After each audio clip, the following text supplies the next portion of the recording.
Kha'Zix gameplay, let's be real. Look, a typical Kha'Zix doesn't 1v4 a red buff. And get the smite and die for it. But look, it's gone. That's got respect. It doesn't matter. It's been. That's what I'm saying. That's some respect. That is some respect right there. Saying, you know what, Pillow? We saw you go 4-0. Sure, you might have gone 0-4 after that. We just don't want to deal with it. Who wants to deal with that? I don't want to deal with that or the Yuumi. Don't need that energy in our life. Of course, Yuumi is the very obvious ban to be taken away here as a follow-up. Maokai to follow through here as well. So a lot of focus towards the jungle champion pool of Pillow, perhaps. You saw yesterday as well, actually. Brought out the Nautilus, started to mix up his champion pool and show that Nautilus can be a jungler for more than just the East Asian region. I think actually bodes quite positively towards their draft phase if he's successful on those utility champions. Doesn't just have to be a carry. That's what I like about Nautilus too. Flexibility that it gives to a team. And when you're on blue side especially, you want to hold as many flex picks as possible. Give little information to your opponent, so if they do try to counterpick you, you have that ability to move things around, make it a lot more difficult. That's why Jace, I think we've been seeing so much of it here in the Road to Asian Games, is purely because we have actually seen that flex into the top lane. Even if we both agree we like it better in the mid lane, it does have that avenue to go elsewhere. And can be flexible, right? As Sejuani, they need to put a melee champion top lane. They decided Jace was going to be the play yesterday, but this time around Nico going to be taken off, so that Jace still going to be up and still pickable. Milio still on the cards as well as far as these enchanted supports are concerned. Hey, Team Thailand don't care though. They got that Blitzcrank in the back pocket. Yeah, you know they've got that Blitzcrank. They're like, pick the Milio, do it, we dare you. The question is what will go with it, right? Because where there's a Milio, there's usually this Kog'Maw, this Lucian that's been banned away, so they started to shrink just a bit more. Oh! As Ahri gets first pick, a complete and total disregard for what would be considered the overpowered meta champion. I don't know if I consider that disrespect or just confidence. I think that's confidence. I think that is Singapore slamming a confidence pick for Arakellic, saying, you're an Ahri player, have your Ahri, we'll build the comp around it, but look at what gets left up. Right, that's what I'm saying. The Ahri pick, like, I get that you want that, but you're leaving open such powerful picks like that by the Gragas even having flexibility. Yummy can play that, or Nornir can also get that in mid lane. And so far, by Gragas, optimal first two picks. Like, beyond this, the composition has engaged, has disengaged, has tanked, has mixed damage as well between AP Gragas top lane. Leaves a lot of flexibility for Njolnir as a mid lane pick if he wants to counter the Ahri as well. Could be a Gragas mid. It just survives the lane. They have a hard counter. Hey, it could be a Gragas support if we really want to throw it back. Certainly could be. I mean, red side allows this to happen. So we saw some support changes yesterday, that's for certain. But this makes a lot of sense. Yes, that's the pick that I actually expected to be the first one, not the Ahri. I expected Zeri to be what was taken by Team Singapore. Desante still available. Desante is still open. I think a very powerful pick. Easy take up there for Blair. Even if they want to grab Milio, another strong pick that they can take for themselves, and they do opt for that. Even if I'm not a big fan of Milio with Zeri, it's still two strong champions. And this is kind of one of those picks where for the side of Thailand, you're looking at your Jinx or a Philios to round out your first three before the bans come through. This is an interesting adaptation. This was banned away from, I believe, in their first series of the tournament. That's why it's just surprising to see that they have the confidence to lock it in right there. And I mean, the Misfortune pick does do decently into Zeri if you're able to keep her at a distance, and they've got an enchanter to make sure that happens as well. So you grab a Blitzcrank with that, you roll them in. Exactly right. You're looking at a Blitzcrank or a Nautilus for your support player here, most likely. Are you looking at some kind of engaged bot lane duo that works really well with the Vi? And I think if Gragas goes top and you have a carry in mid, it could be like an Azir pick, and suddenly your comp makes a lot of sense. But this is where we're expecting to see those hook champions taken away. Blitzcrank off. Not going to have that. They realized Jinglio looked really good on that just the other day. Yep. To take that off the board. Nautilus, I would expect to round out the bans for the blue side. It's also like MF being picked instead of the support, knowing that they've revealed that Zeri and Amelia is one of those interesting choices, right? They really wanted, more than anything else, they wanted that Misfortune to be picked. And they're going to ban away two champions that make Misfortunes like miserable. Yep. So to me, this game plan is revolving around one place in particular right now. It could even be something like a Lissandra for mid lane, just play for 5v5 team fight. That is a fair point. Put that Gragas top lane. Yummy can easily play that. Has that carry potentially, get a good amount of damage, or you could go tank if you need to. So many options. But Nautilus going to be the final ban by Team Singapore, as expected. So we really got to wonder now, what does Jingliu want to play here with Sayumo? I almost said Yasuo again. Sayumo. It's just Yasuo. I just think Yasuo and get more Yasuo. Leona, Thresh. I think Leona may be Thresh, the I kinda better like. of the... Thresh has more disengage angles, which I'm not opposed to. Good reset. You know what? I'm here for it. I've changed Okay. Team Thailand wins. Changed my mind. You're a Bard one Full trick, bias, so. Bard one trick. Let's go. I love that. That is aggressive. That is level 1. They are ready to rumble right out of the gate. I will say, Bard into their comp doesn't work too well. They have mobility. Your ultimate's not going to connect. The lane itself is manageable, but we'll get into that more as we get into the game, of course. I'm happy to discuss Bard till the cows come home. Composition done here for Team Singapore with a Viego and an Ornn, and I think this rounds out a very nice comp. In a vacuum, just look at Team Singapore's comp. Yep. Quite solid. Very Scaling solid. top lane ornaments for the team, and Ari to rotate with a Viego for resets. Zeri goes crazy in team fights. They've got engaged, they've got disengaged, they're happy. But I kind of like Team Thailand's composition too. It might be more unconventional, but there are some really good engage, disengage tools they have, plus a Gwen side lane. If Yummy is going to be on point with these flanks, find good angles around, she is such a terror to deal with, especially later into the game, where you don't really have those tools to actually get on top of her as easily. And Zeri, if you're inside of the mist against Gwen to actually do damage to her, that is terrible as Zeri, because then that means you're within range of snip. Yeah, it means you're getting snipped. Look, compositions are set. You just highlighted some of the things that Thailand has for them. That split push from the Gwen definitely going to be a nice factor. Vi also has really good lanes to gank for in a lot of ways. And for me, the crux of the composition, when you're really looking at this, is just that Vi pick. The difficulty of execution for Thailand is really high, right? It is. Bard is constantly skill-based. Misfortune still needs to be able to hit those double ups, be positioned perfectly with no mobility. Gragas is skill shot, right? They still have to be correct, have to come correct. Gwen needs to hit all of the needlework to have the maximum damage output. The auto attacking and weaving it in there. It's just Vi that makes this simple. Yeah. Line up things with Vi. Then you have to compare that with what Team Singapore brings to the table. They've got a lot of mobility on their side. They are going to move around these fights. So as those skill shots come out from Team Thailand, it is going to be difficult. Ari can dash around, Zeri can dash, Viego can dash, even the Ornn technically can dash. I mean, technically can, yeah. Technically. Has a dash ability when he presses E. Yeah, it's not very useful for that mobility. Not used for mobility most of the time. It's used for that's that why I say knockup. technically, but as we get into our first game of day 3, Team Singapore, Team Thailand, you see them both on your screen now. No shenaniganeries to be had. Both sides going for the line of scrimmage. Very stable for now. However, Pillow is someone who is positioned a little bit differently. Is working with Yummy on the top side of the map. Perhaps looking to get some deep vision near the blue buff. We'll see exactly what they're after. It does find Shira. Yeah, Shira, I don't know why you're there. And take a lot of damage for him. Flash in! Jing Liu to get the stun!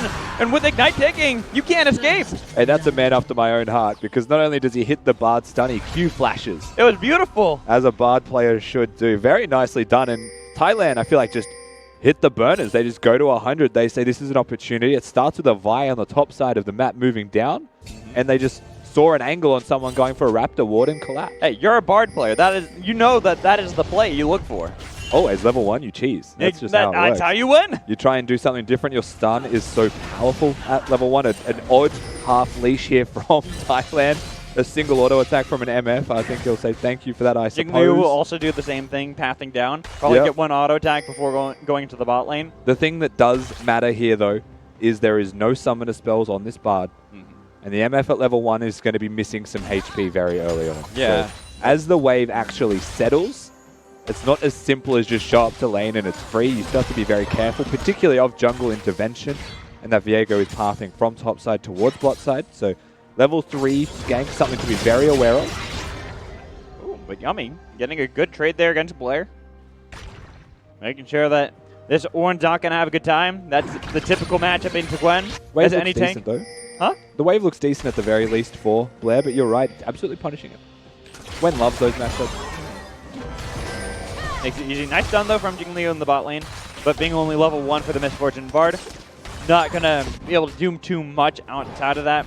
Really have to wait for that level 2 for this bot lane to get more interesting from Sayamo and Jing Liu.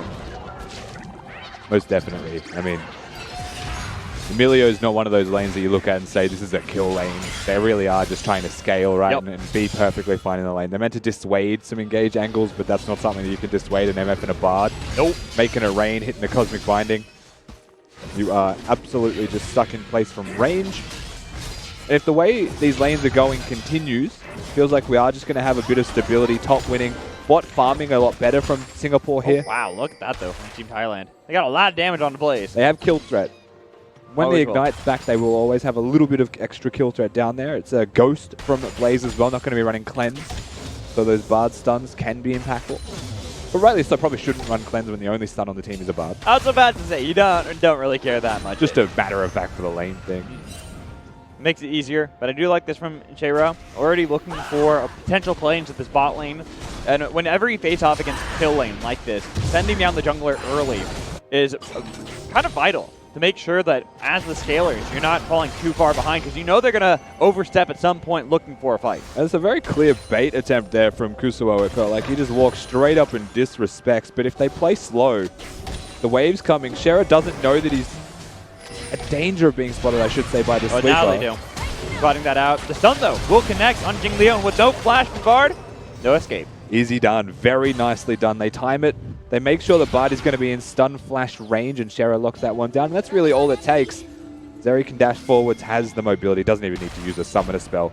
Kusuo is the one who flashes to ensure extra damage for his team, and it is very deceptive Magical when you're looking at these lanes. And Emilio is able to provide that little bit of extra fire damage that burns over time. You may not think it's lethal, but suddenly they have lethal on you. Maybe it catches them a bit off guard. And it really does catch a lot of people off guard, especially when you are the kill lane. You feel like you're the ones poking out, and whenever you step up, you take one Q from even just the warm hugs after it's put on Zeri. Yeah. It's going to make it really difficult for you to do much because you just burn to the tick every time. But Jingleo, I don't think is going to be too upset that it was him that falls, right? The Misfortune was able to at least stay in lane. Falling quite far behind in CS, however, early is something that adds up quite a lot. Just a bit of revenge from Shera more than anything else. You know, you take me out level 1, I'm back. And keep in mind, 2 flashes were burned by Team Singapore for that play, just to get the kill on Jing Liu. Well, of course, you know, Bard had to use the flash earlier into the game. That was only the single one, and that's going to be back up soon. Does mean repeat ganks are a bit harder, for sure. But in regards to those ganks, Ari going to be closer to level 6, and Shera with that kill is going to get himself the Sheen. And that extra little longsword. Just a little bit extra as he ventures into Pilla's jungle, taking away some raptors, some chicken nuggets. Deny that as best you possibly can. But I'm really looking to see when Pillow is going to make that play. Shayra has already done so. Very quiet, hey. It's been very quiet, but as Vi, you can't argue that you do have that play that you can make earlier into the game, but you really do want to get to level 6. I mean, quite simply, this kill is, as we said, as you would expect, a flashless Bard. Yeah. Just finds himself a Viego, the stun combo from the Viego. Just enough time for the DPS to be put down. They'll get that kill. Bard now roaming. This is the part of the game that you're expecting to see from a Bard as well. If you ask the question, when does Pillow get active? Usually whenever the Bard's able to freely move. That's not something that Emilio wants to do as much, right? Or not as successfully. But can still be an influential factor. Level 6 to me is still that break point here for most of these teams. Gragas kill threat, Ari with rotations and roaming as well can couple brilliantly with a Viego as they move around the map. Top is definitely a place they could actually consider, but I think most of their attention should still continue to be towards bot lane. You don't want that Misfortune to be ahead. You want to try and keep it down if you're Singapore. As best possible, at least. That way Sayumo is not going to be a thorn in your side, especially as you get towards level 6 for everyone. We're getting towards those power spikes. But with the bot lane, Sayumo getting a little bit of an advantage. Does give Pello some added buffer around these objectives to take not only the dragon, but also get the Scuttle Crab. Not even have to worry about anything being lost on the other side. Yeah, has the priority of the bottom lane as well. Like you can see, continuing to push them in while the stun does not connect. The pressure is there. And so that was pretty much just a free Drake for them to take. Very nicely done by Thailand. Gragas, I think one thing that you look at, right, we highlighted maybe Singapore could consider going towards bottom lane. Hard to do presently. They don't have kind of vision setup or any control on the bot side of the map. And without the flash from your Viego too, you're not going to have that guaranteed stun onto someone, even if it's an immobile carry like Misfortune with Flash and Ghost on the other side, you do need to make sure you have that guaranteed stun you're going to win. And speaking of guaranteed stuns, like we mentioned in the draft, it is just Pillow. So if anyone's going to get active for Thailand and try and generate some leads, it has to be this Vi. 1 and 0. Decent item spikes. Would love to see a Bard and Vi move together to get kills somewhere. Hey, currently, look at where Jingleo is at the moment. Is pathing around, making sure that as they took Dragon the bot lane, well, Jingleo now can go to the top side, roam around. Misfortune self-sufficient in the bot lane, especially as the wave is crashing towards her. Knows that he's been spotted here as well, but there is no response from Singapore just yet. Milio moving up the river. Is just going to find a whole lot of control wards. Yummy. Looking for that solo bolo onto Blair. Needlework gets the flash out of him. Very respectful flash here from Blair. Just doesn't want to take any kind of risk. If there was another teammate nearby, could be dangerous. Gets himself out to safety. Herald still goes the way of Thailand as well. So they're just kind of slowly accruing these leads. And the reality is it hasn't resulted in any kind of gold advantages. They're just controlling the map. Singapore just letting it happen. I don't think they're too worried right now. They are the scaling team after all. Team Singapore don't necessarily have to be that proactive. They have a timer they put on Team Thailand. I do think they scale in different ways though, right? Like the Gwen is going to be a consistent scaling issue and factor. And I think in team fights as well, it's very hard to be Blaze if you're not careful and if Yummy gets kills or gets better or even just gets 4 items. Can still be hard to execute, so it may not be just as simple as like Jinx's ear, we outscale. There is still going to be that execution side to it. As with both sides. Got to land those skill shots. Got to make sure you're tempering yourselves, especially as we look at how Yummy is playing right now against Blair. Blair didn't even TP back into the lane, but with Pello nearby and already burning that flash beforehand for this Ornn, he's got no way out. He calls the God, try to help him out with a double knockup, make it even more. He got a lot of damage on the Yummy, but snip, cuts down the God. I mean, the sad thing here for Blair is that he wasted his W just a little bit before the fight happened, right? Bellows' breath doesn't actually provide anything. Doesn't even do damage in that little skirmish and might be regretting it. Because a perfect combo there could have even been a 1-for-1 trade. Could have, it was so close. But just not quite going to be able to find that one. Shera is now on the bot side of the map. Jingliu is going to confirm they know he's there also. And we'll get the replay of the fight top one more time. This Bellows breath here. Yeah, it does nothing. That may be the difference maker because this is really nice. The ult combo, the double knock up, the follow through there. If there was a weaving of the W in there. The brittle like, auto attack damage. That's was genuinely probably lethal. He might be kicking himself. Herald charge as well, top lane. I mean, look at the size of that wave that's getting lost. Take it. That should take it, Yummy. Going to pick up all that first brick gold, too. Getting even more into your split push. Team Thailand. You talked about how they didn't really have a gold lead from all those earlier plays, those objectives. Well, they've found one now. They've got themselves a pretty sizable lead. They certainly do, and a lot of it goes through one of the carries on their team, and that is Yummy, who gets the tower gold. Completes his mythic item, but Pillow as well with the Black Cleaver completed. A bounty on his head. Suddenly this Vi is a force to be reckoned with. Kind of showing why Vi has been permanently banned on this patch in so many regions. The amount of power she provides, the point-and-click stun that you talked about, especially going up against a lot of the mobility on Team Singapore. The other thing as well that I think Singapore really missed the mark on that we have to talk about from draft is they're fighting, so they might have to hold that. Ooh, that's going to be the ult. Skrillex is able to get back with another dash. They want to fight. Milnir taking low, dashing back in, but you didn't want to go for that. The flash gets the breath of life as they turn around. 1-for-1 at the moment. Chera is waiting it out. Dayamo is jumped on by Blaze. They've got the reset, and they've taken down Misfortune. Team Singapore are slicing apart the Team Thailand. Pillow overstays a little bit here as well, is looking to be threatened, but should just be perfectly fine and gets to disengage. And Thailand had started so strong, and suddenly they're the ones losing the skirmish, and mid lane turret is going to lose plates as well. The recall. It was canceled. He flashed to block it. Unfortunate. It does not get out of there, and that means shutdown picks up for Singapore. A double TP here for Team Thailand. They're not done. They feel like they can still fight, but now a double TP from the Singapore. They're looking for everything via the shutdown. On a Yummy. Call the Forge God does not connect, but they got a lot of damage. Yummy dashing back. The zap does not take down Milnir, but it's going to be the knockup on the Jingliu. Bounced around. That's Blaze picks up a kill. Charm connects on Zayumo, who just rejoined the fight. That's the most classic Bard gameplay you've ever seen. Magical Journey's in, immediately dies while the rest of his team was already out to safety. Just wanted some Spell Thief stacks and poor old Bard falls. A crazy skirmish that goes for close to a minute. And the end result is Singapore equalizes the game in its entirety. They get pressure in mid lane. And the big thing here is Arikelik is kind of baiting because there is the ultimate there from Milio, who's able to keep him alive and flashes out, but still dies to the Misfortune ultimate. With that in mind, Viego is able to get the reset and doesn't get stopped by a Bard Tempered Fate because he's jumping into new form, and target selection really nice from Singapore. And at the forefront of this pillow as well, choosing to press E on that wave, ends up having to get in a whole lot of trouble from that. Results in more kills following. And that gold lead that Team Thailand had beforehand, completely gone.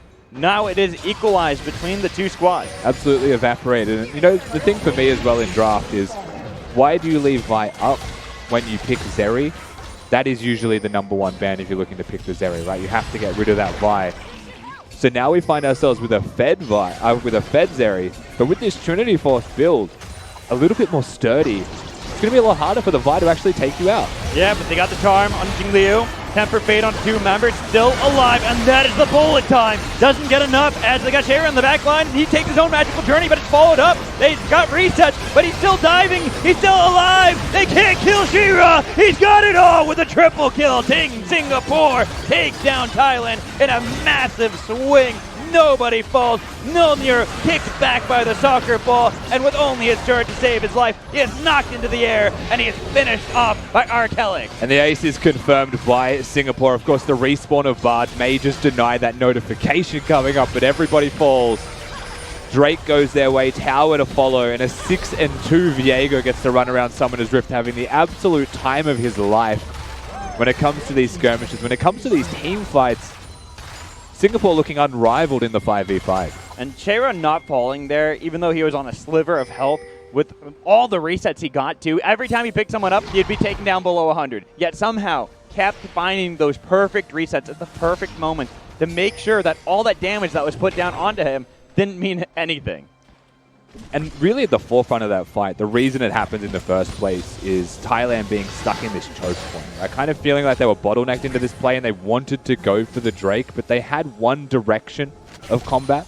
The Bard ultimate actually kind of stops the flow of the fight from happening completely and couldn't quite find a carry. And target selection just a little bit off there from Thailand as a whole. Singapore just get to run rampant, right? If the Vi is going into the backline by herself, the Vi pick loses value, and the Bard ultimate kind of separates her from the rest of the team. Yeah, especially when you look at some of the target selection they had, it just made it really difficult for them to actually get enough damage onto someone like Chera to actually pick up that kill. They take out that Viego. That's a completely different fight for Team Thailand. Yeah, I think maybe worst case scenario for Thailand there with positioning and with outcome, obviously. They just couldn't quite get it done. So hard to lock down an Ari. Like I said in Champ Select, right? You've got this Bard, you've got this Vi. There's so much mobility on the other team that to actually keep them in place is a different story. And when you only really have the one reliable lockdown tool of Vi, that is only one person you're reliably getting their lockdown tool on. Temper Fate, as you called out. It could be good if you could get a couple members of Team Singapore, but it could also be turned around on you. As right now, Blair getting a lot of attention from Pello. Ult on top with Needlework. Will be sliced down, but at least Thailand getting something. Well, Nilnir getting jumped on the other side. Could be an equated fight all across the Rift as Nilnir is taken down by Shara. Jingliu, I will admit, had ult that entire time, so might have been able to throw that one out. Yes, I'm a harsh Bard critic, but that's because I'm a Bard main. Herald going to be summoned in top lane, trade secured. This is where the Bard ultimate should come through and deny the charge. There it is, right in the nick of time. Second charge still possible, depending on what happens here, but it doesn't recharge on the same turret. No. So that's where it is really high value, and it seems like it is just a 1-for-1, but that top lane turret did fall. The bot lane is going to be equated by Team Thailand, so they are gaining things on the map. They are not fully losing out, but as we pointed out from the previous fight, where it equated the gold between Singapore and Thailand, now Singapore have quite a lead as the more obvious scaling team too. This puts them in a perfect position. Look at the 2 items that Blaze has completed. Now sitting on one of the most powerful spikes as Zeri. Particularly with where the money is on Singapore. Like the fact that it is in their AD carry. Blaze with those two items like you just highlight is going to be huge. The Divine Sunderer is there as well for Shera, who's looking to be a bit more tanky, a bit more in the front line permanently. And like you saw in the last skirmish, they just could not quite take him down. No, and if you can't take out this Viego, how are you going to take down anything behind the Viego? Right. You're not going to kill Zeri. You're not going to kill Eric Ellick. Even though you have this Ari dashing in, you've already seen that Eric Ellick really just wants to land the charms to set up the reset for someone like Shera. Sitting on vision here as well is Singapore. Thailand very much aware of what is going on. They haven't swept, they haven't cleared any of this out.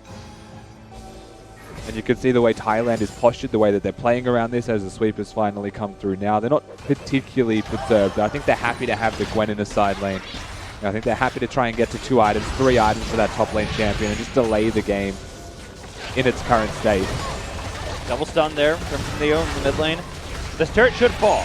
As Team Singapore are playing passively, they don't want to necessarily just throw it over a tier 1 turret and then have it completely thrown back to their face, especially because Arcalic was split pushing on the side lane. 20 seconds until the Drake spawns. It'll be the second one for either team if they were to lock this one down. It seems like Thailand actually forced themselves control of the area off a reset, a very late reset prior to the objective from both the Ari and the Viego. However, they've got Hex Gates. So they'll be there in relatively short order if the objective is on the cards, but they'll lose vision control. They'll lose setup for the area. And teams congesting themselves into a 5v5 right now. Once again, putting themselves in a choke point. Call the Forge God and guess who's in the choke point? This Team Thailand, but still Blaze dives into the backline, rooted up as well by the ever-present Arakel, was able to get the stun, but the Magical Journey was able to save the life of his Fortune, all the while taking down Blaze. He's out of there, but it's 1 for 3, while Pello in the middle of 4 falls. Triple kill for Arakel. Yeah, Blaze falls, but what is the cost, right? So many members of Thailand fall down. Drake going to be secured for them for free. We talk about that choke point, you see what happens immediately. The horn comes out, Blair says go. Pillow really needs to stop using his Q to cover distance to do things. He could hold that ability so much more. Unfortunately, with that loss there, getting only with the 1 kill on Blaze, you take a look at this replay and Ari misses everything here. That's the important part is you wouldn't expect this is a triple kill for Ari Kellic with the way that starts. A really nice Magical Journey to cover distance, but the second those cooldowns come back, the flash forwards with confidence, knowing that they're playing for the kills, knowing that it's a winning team fight. I think it is very clear in this game that Singapore knows when they want to fight and they commit 100% to those plays. And Thailand are getting caught in the fight. That kind of is what we were highlighting before with the team that has practiced with one another. It helps out when you've already gotten a lot of practice on stages like this, even if they're more local tournaments. It allows you to have that communication. When one person calls a play, you all are ready to all commit. And it's a conversation on multiple levels as well because they are committing. That part is going really nicely. They're not exactly setting up with a minute and a half for an objective and committing to it, right? They're just reacting a little bit to how Thailand is playing. And Team Thailand is setting up and then kind of not committing to their own setup. Like once they had control of the river, they left the river. They didn't commit to the Drake, and then they kind of as an afterthought said, well, I guess we fight this one, right? So they were indecisive themselves, and that's exactly what Team Singapore is preying upon. Giving themselves a pretty sizable lead at the moment. With Baron on the table as well, Team Singapore have moved a lot of that vision control from the bottom half up to this top quadrant. Really are going to force the issue of Team Thailand, who have to kind of go back to the drawing board. You draft this Gwen purely for the side lane, but with PP still being down, you have this window asking Singapore to force a fight when you know one of the strongest members is not going to be there. Ultimate forced out of Mjolnir. He goes back to the top lane. Still needs to respect Shera and Arakelik, who were there, but manages to sneak the wave out before they re-engage. And Yummy, by some miracle, is half health in this 1v1. Presumably the turret did it. Yeah, that's what I would assume as well. Because I don't think it was going to be the Ornn. It's still in a confident position, right? Second item done. The Nash's Tooth is there. His dueling is insanely good, as well as turret taking with that item. This is on vision again. It is. But keep in mind that Pello was spotted on the bottom quadrant of the map and having gone for this recall. Even with the Hex Gates, that's a lot of distance that you have to cover. Bard Ultimate can buy a lot of time here, though, and it also groups them up inside the Baron Pit. Reinforcements of Thailand arrive in 5k HP. Singapore should be looking to turn. Otherwise, it's just going to be a 50-50 flip for the objective. Keeping the aggro at the moment. Trying to force that hand of Thailand. Look at Arcalic on the other side. Call of the Forge God. Double knockup. It's Jing Liu taking the match, turning away. But they got a lot of damage as Arcalic dives into the back line, waiting it out. But they've lost Blair as Shayro was able to get one reset, stealing away the soul of Gragas. Does he have the damage to throw it back and get the kill on a Yummy? A Yummy almost got it out. He still dies. That's how you. He's got a lot of damage too on the blade, waiting to kite it out himself. How is Singapore losing this one? They've got resets. They've got stun. But Pillow throws it back. Sayumo, he's got it for Team Thailand! Massive quadra kill from Sayumo, and the fact that he's able to stay alive and kite excellently through that team fight gives Thailand the tools that they need to win the skirmish. It was messy. It was a very messy skirmish. It was back and forth. It was fights on multiple fronts. But when all is said and done, Thailand are the ones who come out the victors and bring the gold back to only 2,000. Right, they have really gotten themselves in a better position, shrinking that in half. It was 4,000 before the fight, and it was a quadra kill for Sayumo in this entire skirmish. And the All Ultimate only really finds one person, but Gwen has to use the W. Arakelik is actually going to get a nice charm here as well onto Sayumo, which influences a lot of the start of this fight. Shera gets the initial reset, which you're thinking, this is really good for Singapore. How's this happening? But they're ignoring Sayumo. And Arakelik just dies to him. The flash forwards from this misfortune. They completely disregard the carries of Thailand to help Shera, who's getting resets by himself. And just like that, they open the door. They just leave some space, and this misfortune takes all of that space up. Jumping up to 6 and 3 now, getting some crucial items completed. The Infinity Edge now in the inventory, as well as a Last Whisper. There's a big ult now coming out of this MF. Sayumo definitely the star of the show that needs to be protected from the rest of his squad right now. Gwen going to quietly achieve throughout all of this, to be certain. Massive CS difference in top lane, 140 to 220. Ooh. So that side lane pressure starts to really mount up, and if Thailand find an advantage, find a Barra buff even. They started up, but they do fall back immediately. With all the vision, they themselves now have gotten around this pit. Does give them that information. But with the Hextech Dragon up, could be a trade. Maybe they're going to call the bait of Team Singapore, say, hey, teleport's coming in actually from Gwen. This is just to commit to the objective all the fight. It's going to have to be a Bard ultimate or a Vi ult if they want to fight. And that'll be a force into Singapore. Very risky, very dangerous to do. Shayra has been spotted out in the mid lane. Call, the Forge God coming out. Looking for the knockup. Not going to be able to get it. It's a double tempered bait. And Shayra was not able to get into the pit. They got the stun. They've got a lot of damage. Jing Liu gets back out of there again. As Nolnir going to be the target of Arcalic. Trying to dive in. They've got one waiting for the reset. But Braille takes a lot. And on to Sayumo with the charm connecting. Sayumo, the damage dealer, caught away from the demon. Shut down by Shayra. An absolute monster charm from Arakelik. Finds the target as a blast cone, gets him to safety, locks him in place, and suddenly Singapore will get themselves the fight, but they will lose the Baron buff. Thailand make the play. They teleport into the play. They commit to the Baron buff, and by some miracle as well, they're able to get it perfectly fine. It's just that follow-up fight where things got very scrappy again. It's so hard to deal with an Ahri and that mobility, the Zeri and that mobility. Ornn's engaged in the range that he can do so when you're forcing objectives. Yeah, and the fact, as you called out, Sayumo getting caught out by the blast cone does really hurt Team Thailand on their capabilities of even fighting around that dragon. The third one that will be picked up by Team Singapore. Death cap, however, is done for Yummy on this Gwen. 3 major items completed. A full item ahead of his lane opponent in Blair, looking for that Flame Horizon not too far away. And a big thing is that Blair's only level 13. He is that far behind. No ornaments have been gifted out. He's got his own, but he hasn't been able to actually give the additional stats to the other members. The reason why you dropped this Ornn. Exactly right, and it's something that is on their side when they get a couple more waves into the Ornn, right? The scaling will suddenly be really nice for an extra 1,000 approximate gold per person. We're very happy with that one. Even though he misses the cannon, he hits 14, so Zeri can get an upgrade. That's what matters the most. And you're kind of looking at an Ornn and a Gragas in the same lane, and both of them have just had the real raw end of the deal here. Both struggling. 0-6 is the scoreline for Nilnir. Just going to have to play disengage. For me, the biggest thing here, we're looking at 4 minutes till the next objective is up, but when it is, stopwatches are there for 3 members of Thailand.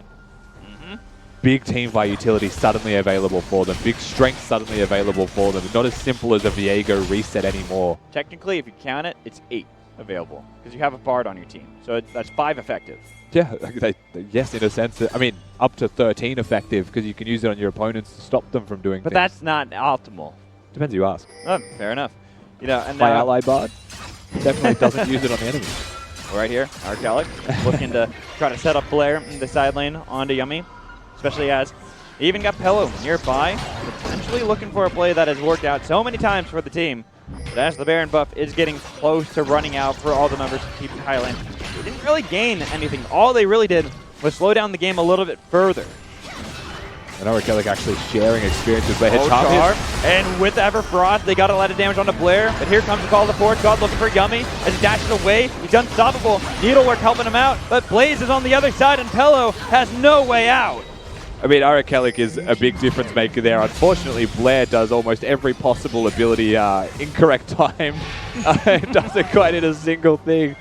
But Arcalic hits the charm. That's what starts it off. And then Blaze is going to be there to make sure that those kills are confirmed. Graham's done for this area with a Titanic Hydra. He's going to be unstoppable. Spoke about the fact that Vi is picked kind of as a tool to deal with Zeri. Vi is in draft a hard counter to the Zeri pick, but not this tank one. It's a different story.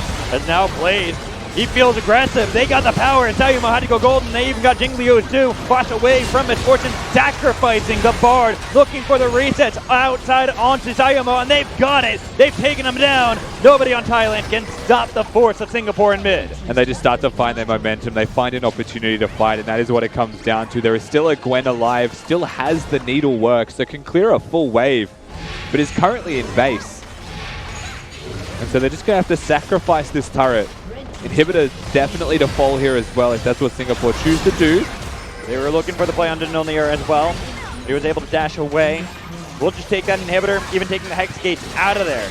The Team Singapore, again, they're finding these plays here in these later fights where they're working out well. It's always just about how they set up these objectives because, you know, with the Baron, only about a minute and a half away, and even the potential Soul for them a minute and a half away. That's where we really have to look to see if Team Thailand can bounce back. I think just in setup and execution, it's so much easier to beat Singapore, right? You have carries in multiple places. You've got 3 genuine threats running around on the Rift. For Thailand, there is a Gwen who's side laning and wants to teleport in, so there's only one threat, which is Sayumo. 0-13 collectively between 2 of the utility members there, and a support item second from this Vi.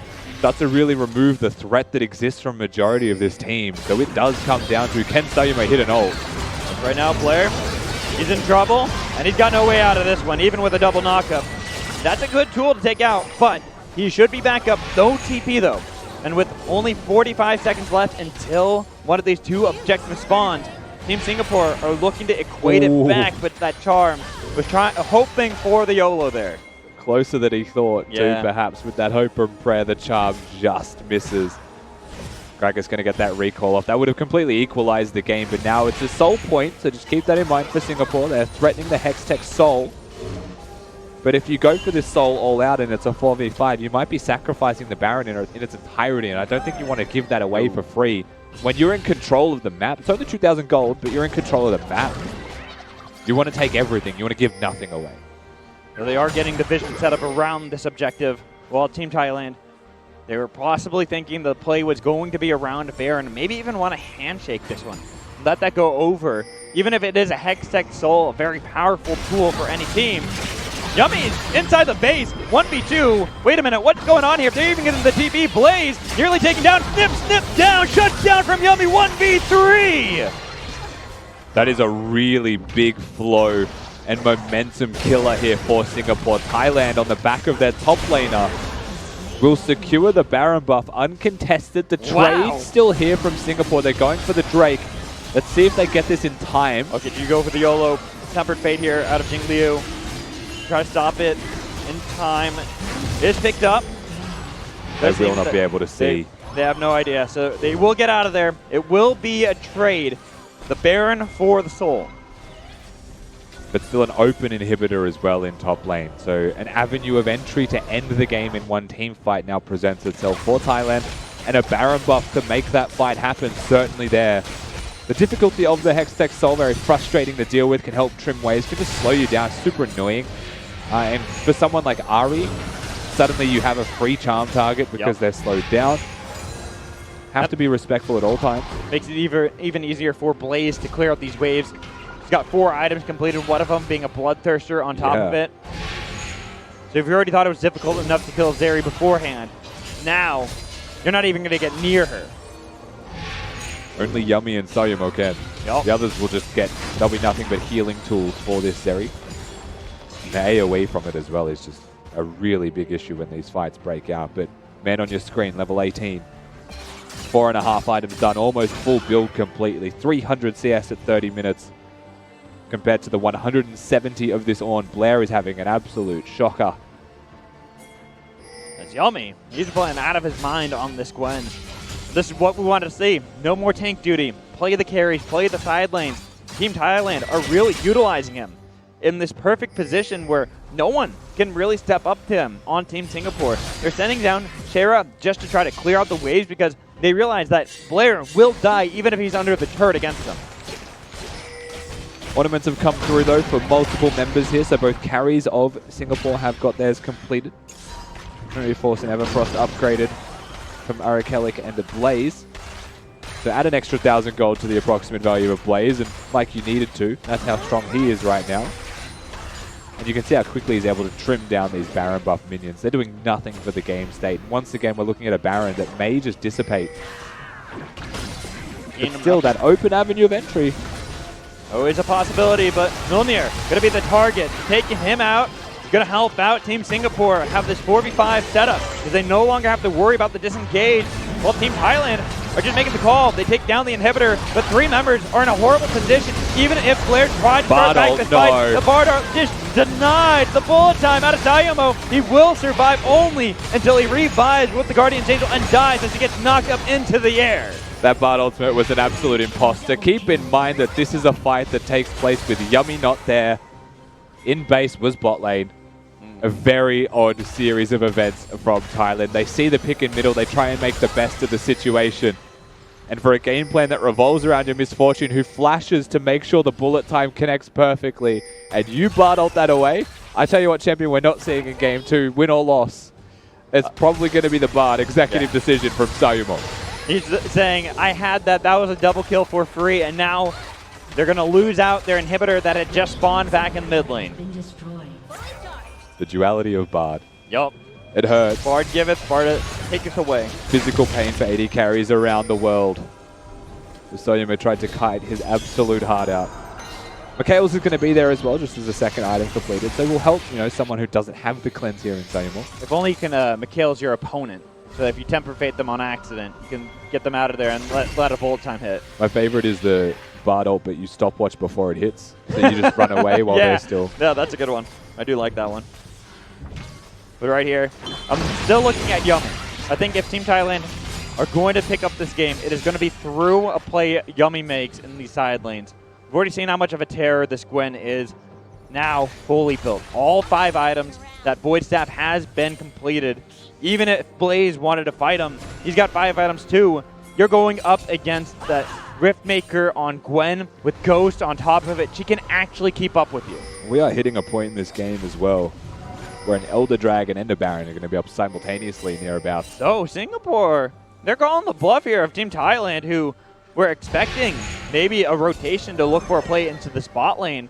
But instead, they escorted the minions down mid lane and are threatening these Nexus turrets. Really bold, no objectives up, so perhaps just trying their luck and see if they can make it stick, but a Charm's not going to hit and Everfrost is not going to be used. And I think it's realistically just bringing Thailand back. Keep them humble. Say, you're not actually allowed to leave your base. Yeah. This map belongs to us. Stay in your lane and let us set up for the objectives that are up soon. And as Singapore are setting up, they're ready for this death in mid lane, the party, the rumble. And Milnir wants to clear out these minions bot lane, set up a slow push there. But once he's spotted, even if you have TP available, it's going to be risky. You kind of need that body blocker. Even if he has gone for more of that AP route, you need someone to stand as a front line. And still just threatening down the middle lane, right? Buying time. If the game plan is to keep Thailand in this mid lane, dealing with supers, dealing with you, and you just live rent-free in their heads. They bite ankles. Atayamo, no! He is the first casualty, and the TP from Blair with the TP from Mjolnir immediately forces out the stopwatch. And even if you have Tempered Fate on the 3, you're going to lose out 2 members here as Team Thailand, right as both Elder is about to spawn and the Baron itself. Team Thailand, they've got flankers, they've got 2 members who are not inside of their base, are trying to cut the waves the best they can, while Yummy is still around. He could TP into this top lane if he wants to try to go for a backdoor. I mean, Pillow does deny the wave being pushed in mid, but there is still going to be a Baron buff to go towards, and you would expect the eventual Elder Dragon that follows. Look at Yummy. He's TPing into the base. He's trying to teleport in. Singapore had to back out, and Pillow, he goes right into the middle of everybody. He's buying time, He's but buying Blair's time, here. trying to stop the TP. It will be completed from Arkelic, so he'll be inside of the base while Pillow does fall. But look at Yummy. He's taking down one next turn. He's gone golden. That's a lot of minions there, and he can stack that up with the needlework. He's ripping through Blaze, but they've got enough. It's Arkelic shutting down the back door. You've got to respect the attempt. They go for the backdoor. The Gwen can end a game in the snap of your fingers, but teleports in and ultimately falls. They'll hold the game, and Singapore will get a Baron buff. They'll be able to eventually work their way, you would expect, still as originally planned, towards the Elder with a strong blip on the radar that is frantic defense for a potential loss of the game. And with 20 seconds until Pello spawns, they have enough time with all these minions still here in mid lane, and with Team Thailand outside of their base, they don't have a flank capability. Mjolnir doesn't have damage that he can really do to Blaze. They don't have that lockdown. They have to delay until Pello can get up here with cease and desist. And even Misayumo has the clear. Look at Blaze, but Blaze is taking the turret the whole time, and he will survive, but only a little bit of time. Waiting out the bullet time. Ghost holding yet again. They've got resets, but they've got damage from Pello, trying to lock down Blaze the best they can. Misayumo still fighting in the backline as Shayra takes down the Misfortune, and there goes the hope. Only Yummy is up to survive it all, to try to defend, but it's Team Singapore denied.